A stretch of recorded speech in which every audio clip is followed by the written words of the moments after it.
మెడ్ plus లో అదే medicine అదే క్వాలిటీ, మార్కెటింగ్ డిస్ట్రిబ్యూషన్ ఇంకోటి అంటూ వీళ్ళకి అదనపు ఛార్జీలు ఉండవు. అందువల్లే 50 to 80% డిస్కౌంట్ లో మనకు అందిస్తున్నారు.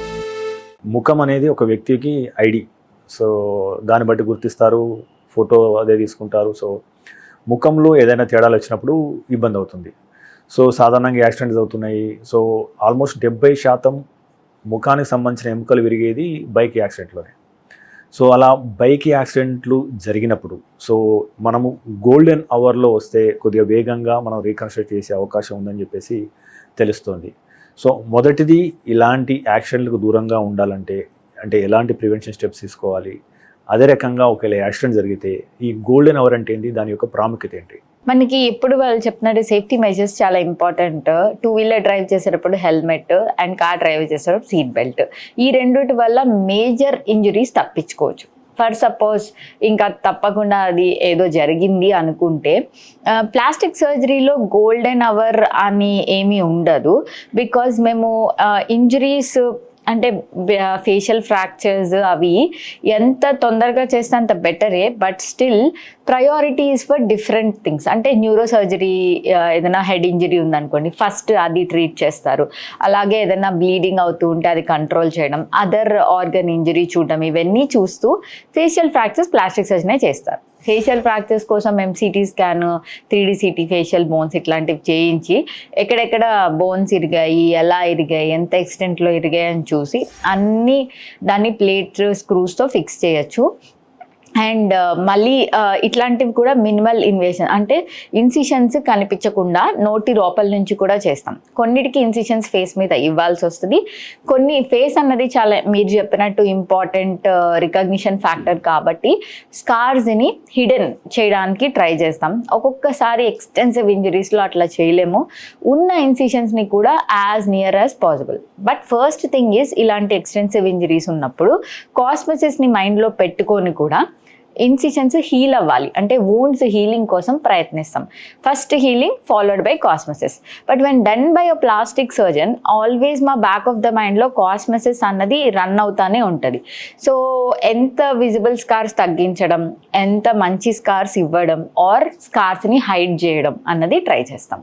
And first priority is always healing. Madam అంటే మీరు అంటే ఇప్పుడు కొన్ని సినిమాలు చూసినప్పుడు ఒక ముఖానికి ఇంకొక ముఖం పెట్టడము, సో ముఖాన్ని మార్చడము లేదా శరీర ఆకృతిని మార్చడం అనేది ప్లాస్టిక్ సర్జన్ చేస్తారనేది ఒక భావన. సో అయితే దేవుడు ఇచ్చిన రూపాన్ని చేంజ్ చేయడం అంటే అది మంచిది కాదు అని కొంతమంది అనుకుంటారు యాక్చువల్గా. సో అంటే కొంతమంది కనీసం వెంట్రుకలను కూడా తీయకుండా జీవితాంతం పెంచుకునే వాళ్ళు కూడా కొంతమంది కొన్ని ఆచారాల్లో ఉన్నారు. అంటే ఇటువంటి నేపథ్యంలో అంటే ముఖాన్ని మార్చవలసి వచ్చినప్పుడు అంటే ఇలాంటి ఆలోచన ఎప్పుడైనా వచ్చిందా? యాక్చువల్గా ట్రెండ్ ఎలా ఉంది? సో ముఖాన్ని ఈజీగా మార్చుకుంటున్నారా? సో ఇలాంటి భావన ఎవరైనా ఎక్స్ప్రెస్ చేసినప్పుడు మీరు ఎట్లా వాళ్ళని చేస్తారు, కౌన్సిల్ చేస్తారు? సో మీరు అన్నట్టు అట్లా కొంచెం ఏమీ మార్చకూడదు, దేవుడు ఇచ్చినట్టే ఉండాలి అన్న థాట్ ప్రాసెస్ చాలా మటుకు ఇప్పుడు తగ్గింది. And people are more accepting plastic surgery procedures. దీంట్లో మొహం మొత్తం మార్చగలరా అంటే యూజువల్లీ మొహం మన సీరియల్స్లో చూపించినట్టు ఒక మొహం నుంచి ఇంకో మొహము అట్లాంటివి రావు. వెరీ రేర్గా ఎక్స్టెన్సివ్ ఫేషియల్ ఇంజరీస్లో మొత్తం ఫేస్ అంతా నుజ్జు అయిపోయి చాలా డ్యామేజ్ అయినప్పుడు ఈ మధ్య కాలంలో కెడవర్ ఫేస్ ట్రాన్స్ప్లాంట్ అని ట్రై చేస్తున్నారు. ఇట్ ఈస్ సిమిలర్ టు మన ఏదైతే ఆర్గన్ ట్రాన్స్ప్లాంట్ చేస్తామో అట్లాగా. బట్ అవి రేర్గా చేస్తున్నారు. అండ్ ఇన్ ఫ్యూచర్ ఇది ఇంకా దాంట్లో ఇన్నోవేషన్స్ వచ్చి మంచిగా వస్తుంది. అండ్ కాస్మెసిస్ కోసం ఫేస్ మార్పిడి అన్నది యూజువలీ పార్ట్ బై పార్ట్. అంటే మోస్ట్ కామన్లీ కొంతమంది రైనోప్లాస్టీ అనుకోండి, నోస్ చేంజ్ అడుగుతారు. నోస్ చేంజ్ కామన్గా జరిగే సర్జరీ, ప్లాస్టిక్ సర్జరీ, కాస్మెటిక్. అందులో very common surgery is nose job. Nose job ఎందుకు అడుగుతారు అంటే మన ఫేస్లో నోస్ అన్నది చాలా ప్రామినెంట్ ఫీచర్.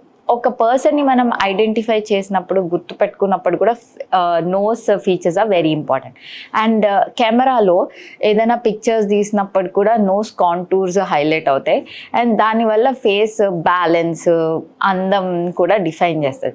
సో ఇట్లా పార్ట్ బై పార్ట్. నేనేం చెప్తా అంటే ప్లాస్టిక్ సర్జరీలో ఏదన్నా ఎసిమెట్రిక్ అంటే సరిగ్గా లేకపోయినా ఆర్ కొంచెం లావుగా ఉన్న సన్నగా ఉన్న, లావుగా ఉన్న దాన్ని తగ్గించుకోవడం, సన్నగా ఉన్న దాన్ని పెంచుకోవడం ఎనీ పార్ట్లో చేసుకోవచ్చు.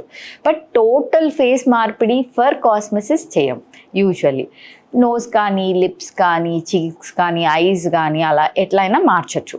దాని షేప్, సైజు, సిమెట్రీ వాటి కోసం మార్చచ్చు.